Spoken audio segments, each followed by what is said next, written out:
मानक चंद, कमला देवी, राकेश, नीतू, ऋषभ और Ayushi Musharaf, B123, Sethi colony, Jaipur.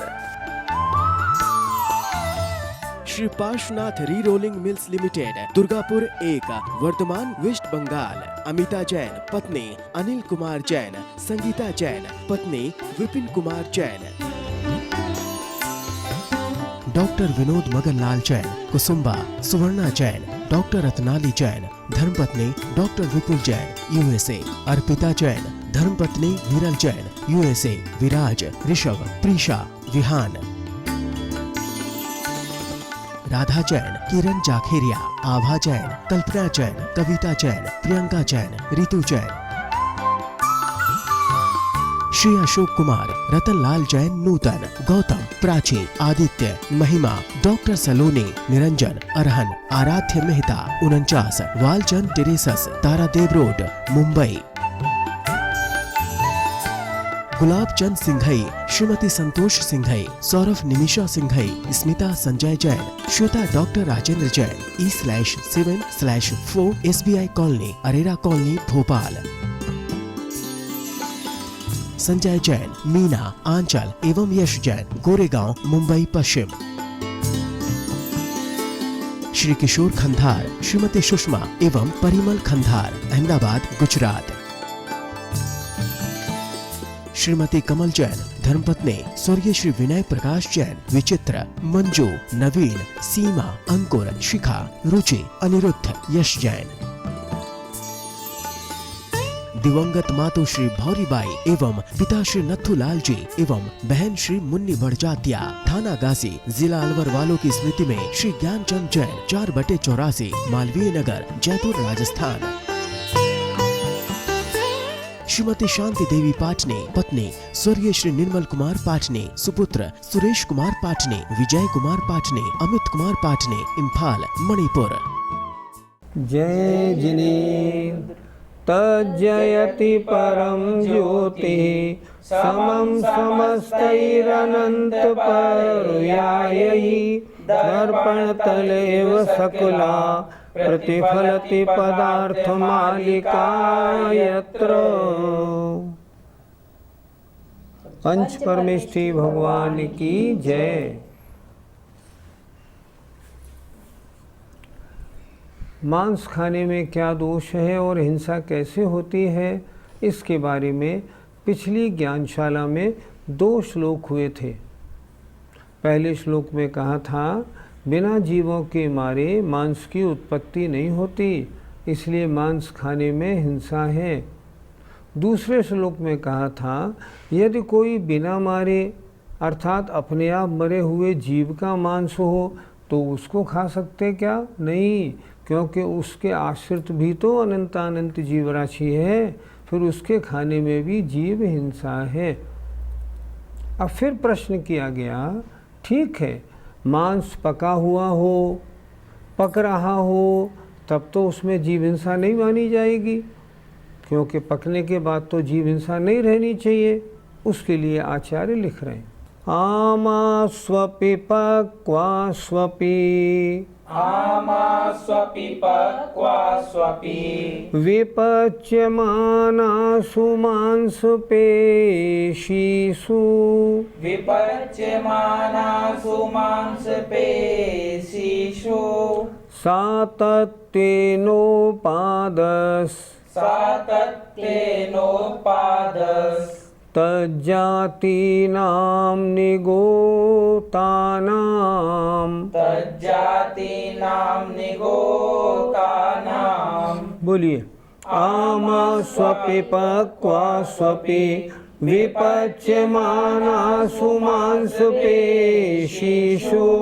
सातत्तेनोपादस्, तज्जातीनां निगोतानां। आमाशु अपि माने बिना पकी माने कच्ची, और पक्वास्वपि अर्थात पकी हुई। कच्ची या पकी हुई या विपच्यमानासु पकती हुई। मांस पेशीषु, मांस की डलियों में, मांस की पेशियों में।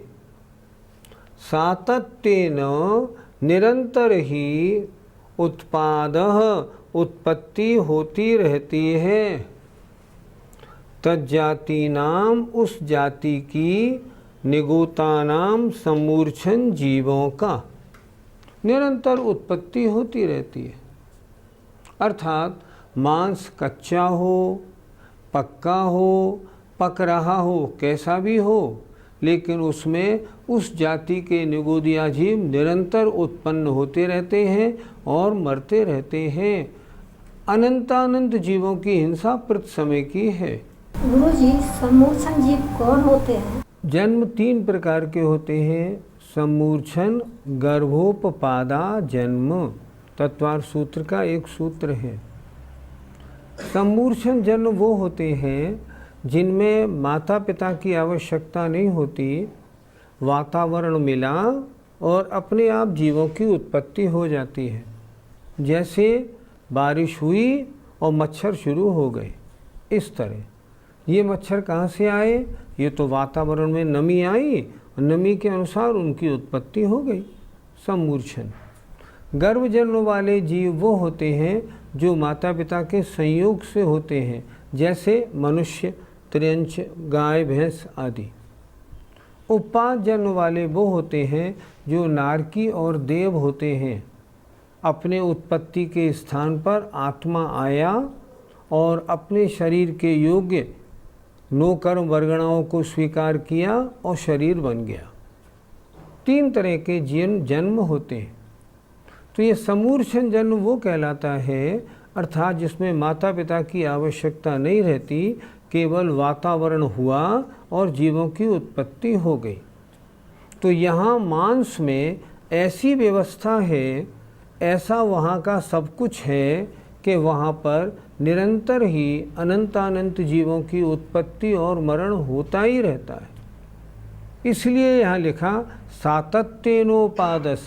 आप कोई व्यक्ति मांस कच्चा हो या पका हो या पक रहा हो, उसमें मांस की उत्पत्ति प्रति समय निगोद जीवों की उत्पत्ति होने के कारण हो, समूर्छन जीवों की उत्पत्ति होने के कारण होती ही रहती है और उनका मरण भी होता रहता है। इसलिए अनंतानंत जीवों की हिंसा है। पंडित जी, यहाँ इस श्लोक में तज्जाति नाम, निगोता नाम शब्द क्यों दिया है? अर्थात उसी जाति के समूर्छन जीवों की उत्पत्ति होती है। निगोत शब्द के 2 अर्थ लगाने हैं। समूर्छन जीव लगाओ और निगोदिया जीव भी लगाओ। ये नहीं कि वहाँ निगोदिया जीवों की उत्पत्ति होती हो, उसी जाति के समूर्छन जीवों की भी उत्पत्ति होती है। कैसे होती है, एक उदाहरण से समझाते हैं।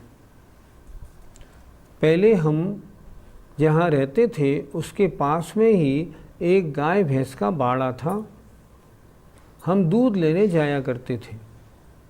एक दिन वो दूध वाला हमारे घर के पास ही एक आगरा कॉलेज है, साइंस का बड़ा कॉलेज, यूपी का सबसे पहला, वहाँ से लौट के आया और बड़ा मुस्कराता हुआ चला आ रहा था। हमने उससे पूछा, क्यों, क्या हो गया?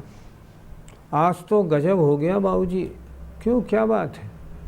उसने बताया, मैंने क्या किया, मैं यहाँ से अपनी सफ़ेद गाय का दूध ले गया और बगल में जो हॉस्टल है ना आगरा कॉलेज का, उसमें जो लड़के रहते हैं, मैंने उनसे कहा, लो भैया दूध ले आया। एक लड़के ने कहा दूध देख के, नहीं नहीं ये दूध तो पतला है, ये गाय का नहीं, गाय का है, भैंस का नहीं है। मैंने कहा नहीं बाबूजी भैंस का है। अच्छा वो भी देख लेते हैं। वो गया और माइक्रोस्कोप ले आया। माइक्रोस्कोप से उसने दूध में झांका तो दूध में उसको सफ़ेद गाय की शक्ल के कीड़े दिखाई पड़े। तुरंत वो बोला, आओ तुम भी देख लो, इसमें गाय का दूध है, ये देखो इसमें जो कीड़े उत्पन्न हुए हैं ना, वो गाय की शक्ल के सफ़ेद गाय का दूध है, ये भैंस का दूध है ही नहीं। झूठ बोलते हो? मेरे दांत में उंगली दबा के मैं चला आया। तात्पर्य क्या हुआ? तात्पर्य ये हुआ, भैंस के दूध में भैंस की शक्ल के, ऊँट के दूध में ऊँटनी के दूध में ऊँटनी के शक्ल के, कुत्ते के कुतिया के दूध में उसकी शक्ल के जीव पैदा, उसी जाति के जीव पैदा होते। दूध आप देखेंगे तो उसमें आपको मालूम पड़ जाएगा देखते ही ये दूध किस जानवर का है। तो यहाँ लिखा है ना, तज्जाति नाम, उस मांस में जिस जाति के जीव का जो मांस है उसकी शक्ल के जीवों की उत्पत्ति होती ही रहती है, वहाँ पर 1 मिनट भी नहीं रुकती। दूसरी बात, आप और एक बात देखें, किसी जीव का मरण हो जाता है तो क्या कहते हैं, जल्दी से जल्दी इसका संस्कार करा दो। क्यों, क्या बात है, अरे ये मर गया ना, अब इसके शरीर में जीवों की उत्पत्ति बहुत होने लगेगी। बहुत होने लगेगी का मतलब क्या हुआ, मर जाने के बाद जो शरीर का मांस है उसमें जीवों की उत्पत्ति होने की रेट बहुत बढ़ जाती है। शास्त्रों में लिखा है, जितनी देर लगाओगे उतने ज़्यादा जीवों का घात होगा, महान पाप का बंध होगा। बस डेथ हुई, जल्दी से जल्दी संस्कार कर दो ताकि जीवों की उत्पत्ति कम से कम रहे। पंडित जी, आपके उदाहरण से तो यह लगता है मर्यादा के बाद दूध में उसी जाति के जीव उत्पन्न हो जाते हैं, तो फिर दूध पीना ही नहीं चाहिए। आपने अभी अपने प्रश्न में ही एक शब्द बोल दिया, मर्यादा के बाहर। इससे ये बात तय हो गई, मर्यादा के अंदर का दूध पीने योग्य है, मर्यादा के बाहर का दूध पीने योग्य नहीं। आपके प्रश्न में आपके प्रश्न का उत्तर है, देखो, मर्यादा थन से निकलने के बाद 48 मिनट के अंदर, एक मुहूर्त के अंदर दूध उबल जाना चाहिए। अगर दूध नहीं उबला है इसका मतलब क्या हुआ, इसमें उसमें उस जाति के जीवों की उत्पत्ति हो जाएगी। वो जीव सम्मूर्छन होंगे, त्रस्त होंगे, और अगर आप वैसा दूध इस्तेमाल करेंगे, पिएंगे, तो दूध के साथ साथ उन जीवों के शरीर खाने से मांस खाने का दोष भी लगेगा। कहीं कहीं हमने क्या बात देखी, मुनि संघ आके ठहरा है, मान लीजिए 10-15 पीछियाँ हैं, अब उनका दूध कहाँ से आए, तो दूध लाने की व्यवस्था की, मान लो 20 किलोमीटर दूर से। अब वहाँ से दूध आया, दूध को आने में हो गई देर, अगर 45 मिनट 48 मिनट निकल गई, अब वो दूध महाराज के योग, वृत्ति के योग शुद्ध तो नहीं रहा, उसमें उसी जाति के जीव पैदा हो गए। प्रश्न उठता है, ऐसा तो होता ही रहता है। क्षेत्र पे माताजी आके रुकी हैं, 25 माताजी हैं मान लो, अब उन माताजी के लिए दूध लाना है तो दूध तो दूर से लाना पड़ेगा, क्षेत्र पे तो है नहीं इतनी गाय भैंस, फिर कैसे लाएंगे।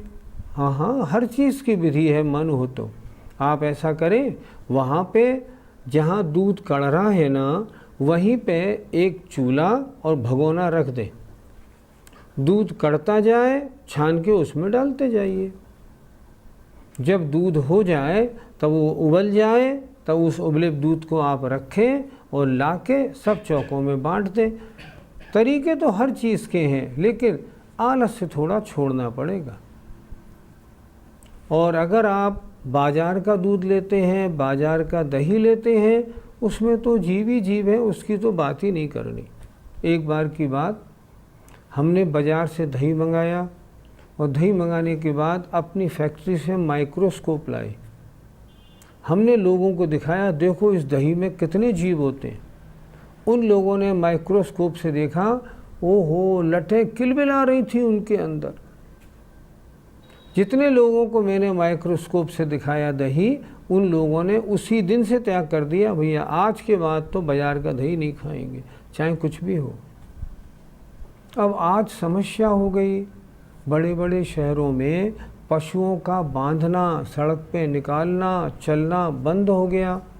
अब ये जयपुर शहर है, अब जयपुर में कोई व्यक्ति जयपुर शहर के अंदर गाय भैंस नहीं पाल सकता, क्योंकि उस गाय भैंस का सड़क पे निकलना निषिद्ध है। अब दूध शुद्ध आएगा कहाँ से, वृत्ति का पालन कैसे होगा। और अगर डेयरी का दूध लिया जाएगा तो उसमें तो तमाम जीव पड़े हैं, मांस खाने का दोष लगेगा। इसलिए चाहे मांस कच्चा हो, पक्का हो, पक रहा हो, कैसा भी हो, उसमें निरंतर उसी जाति के जीवों की उत्पत्ति होती रहती है, वे मरते रहते हैं, अनंतानंत जीवों की हिंसा होती है। पहले श्लोक में बताया था कि वहाँ निरंतर ही समूर्छन जीवों की उत्पत्ति होती रहती है। इस श्लोक में बता रहे हैं कि उन निरंतर उत्पन्न होने वाले जीवों का जो खाता है वो घात करता है तो हिंसा होती है। आमां वा पक्वां वा, आमां वा पक्वां वा, खादति स्पृशति वापि शितपेशीं, खादति स्पृशति वापि शितपेशीं, सनिहन्ति सतत निचितं, सनिहन्ति सतत निचितं, पिण्डं बहुजीवकोटीनां, पिण्डं बहुजीवकोटीनां। बोलिए, आमां वा पक्वां वा, खादति स्पृशति वापि शितपेशीं, सनिहन्ति सतत निचितं, पिण्डं बहुजीवकोटीनां। पहले श्लोक में बताया था कि कच्चा या पका मांस हो उसमें निरंतर अनंत जीव उत्पन्न होते रहते हैं। अब इस श्लोक में कह रहे हैं जो उसको खाएगा वो अनंत जीवों की हिंसा करने वाला होता है। देखें, आमाम माने कच्ची, वा अथवा पक्वां वा पकी हुई,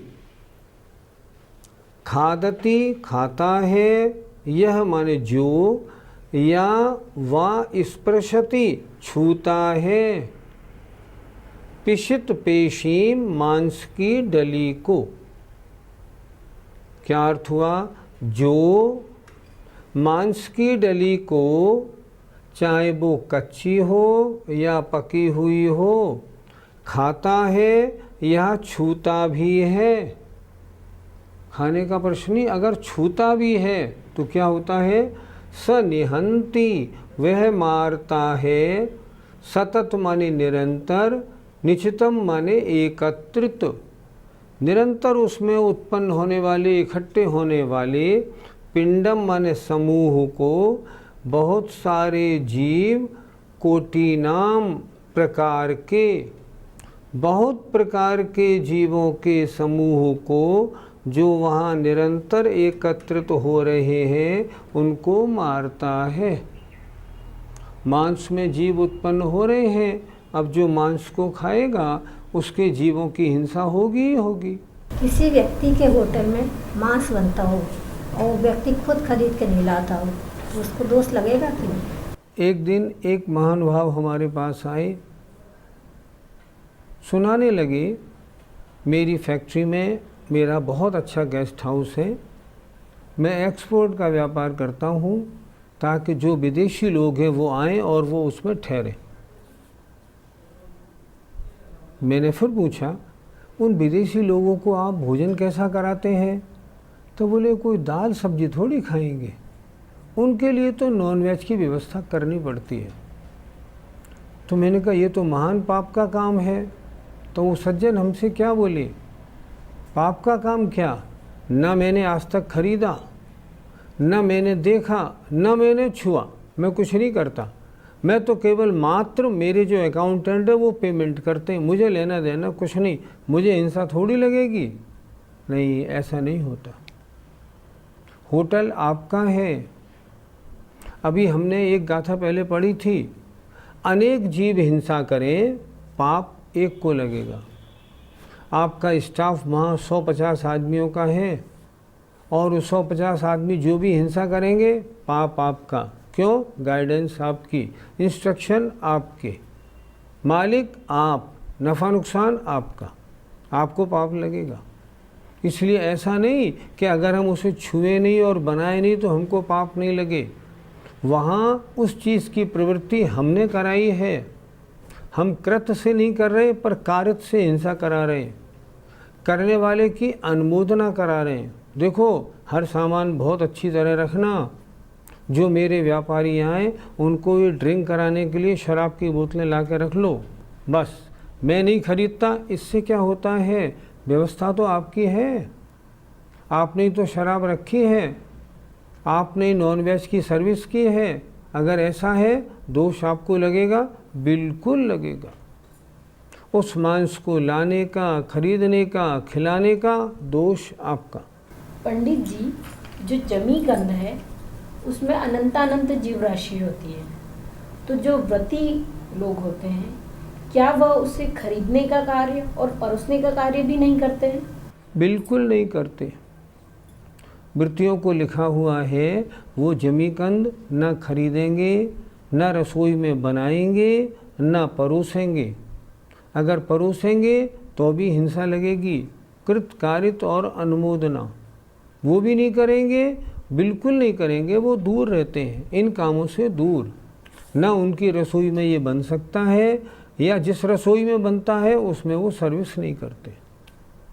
उस जमीकंद को स्पर्श करने में भी आचार्यों ने, श्रावकाचारों में, जमीकंद के स्पर्श में भी जीव राशि की हिंसा लिखी है, इसलिए वो नहीं करते।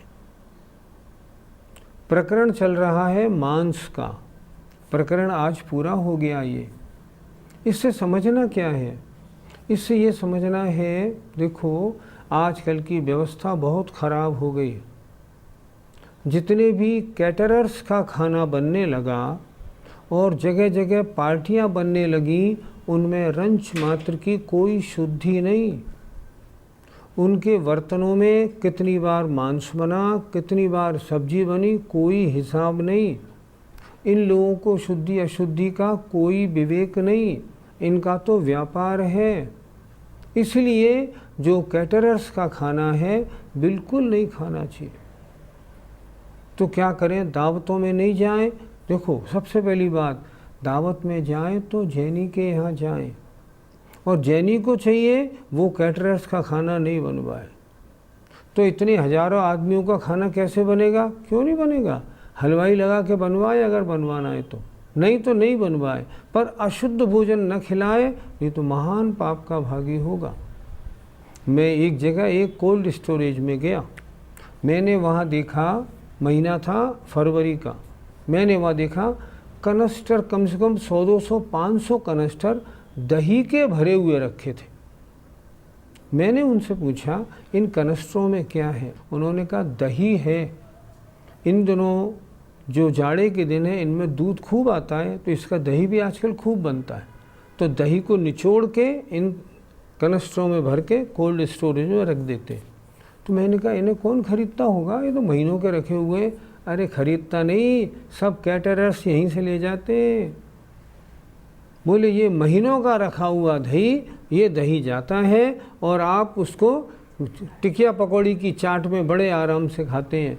कितने जीवों की हिंसा होती होगी, नाम लेते में डर लगता है। और जैसा खाए अन्न वैसा होवे मन, अशुद्ध भोजन करेंगे तो पवित्रता कहाँ से आएगी?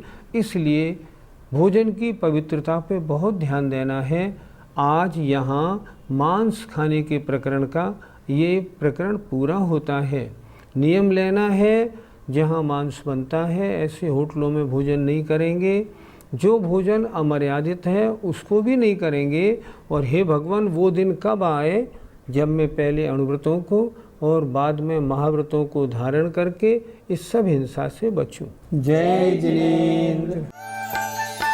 मानक चंद, कमला देवी, राकेश, नीतू, ऋषभ और Ayushi Musharaf, B123, Sethi colony, Jaipur. Shri Parshvanath re rolling mills limited, Durgapur 1, Vardhaman, West Bengal. Amita Jain पत्नी अनिल कुमार जैन, संगीता जैन पत्नी विपिन कुमार जैन। डॉक्टर विनोद मगनलाल जैन, कुसुम्बा, सुवर्णा जैन, डॉक्टर रत्नाली जैन, धर्मपत्नी डॉक्टर विपुल जैन, USA। अर्पिता जैन, धर्मपत्नी हिरल जैन, USA। विराज, ऋषभ, प्रीशा, विहान। राधा जैन, किरण जाखेरिया, आभा जैन, कल्पना जैन, कविता जैन, प्रियंका जैन, रितु जैन, श्री अशोक कुमार, रतन लाल जैन, नूतन, गौतम, प्राची, आदित्य, महिमा, डॉक्टर सलोनी, निरंजन, अरहन, आराध्य मेहता, 49, वालचंद टेरेसस, तारा देवरोड, Mumbai, Gulab Chand Singhai, Shrimati Santosh Singhai, Saurabh Nimisha Singhai, Smita Sanjay Jain, Shweta doctor Rajendra Jain, E/7/4 SBI colony, Arera colony, Bhopal, Sanjay Jain, Meena, Aanchal एवं यश जैन, गोरेगांव, मुंबई पश्चिम, श्री किशोर खंधार, श्रीमती सुषमा एवं परिमल खंधार, अहमदाबाद, गुजरात, श्रीमती कमल जैन, धर्मपत्नी स्वर्गीय श्री विनय प्रकाश जैन, विचित्र, मंजू, नवीन, सीमा, अंकुर, शिखा, रुचि, अनिरुद्ध, यश जैन, दिवंगत मातु श्री भौरीबाई एवं पिता श्री नथुलाल जी एवं बहन श्री मुन्नी बड़जात्या, थाना गाजी, जिला अलवर वालों की स्मृति में श्री ज्ञानचंद जैन, 4/84, मालवीय नगर, जयपुर, राजस्थान, श्रीमती शांति देवी पाटने, पत्नी स्वर्गीय श्री निर्मल कुमार पाटने, सुपुत्र सुरेश कुमार पाटने, विजय कुमार पाटने, अमित कुमार पाटने, इम्फाल, मणिपुर।